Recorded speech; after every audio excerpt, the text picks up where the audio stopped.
I'm Riani from Bliss Canggu, and for today I would like to show you how to make tofu and tempeh with the soy sauce.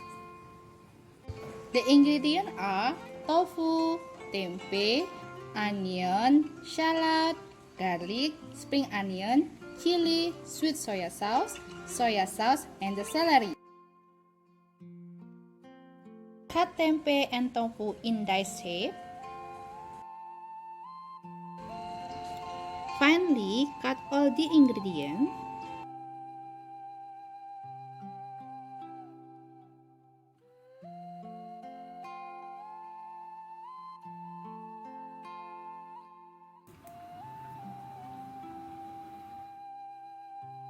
Deep fry tofu and tempeh until it golden brown.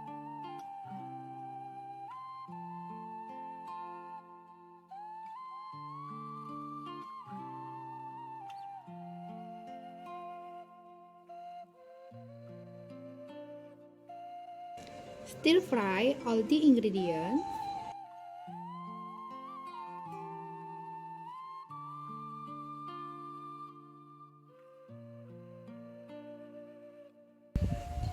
Add some soy sauce and the sweet soy sauce.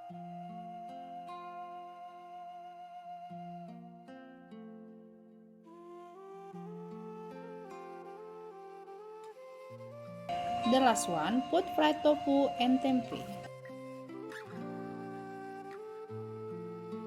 Tofu and tempeh with the soy sauce.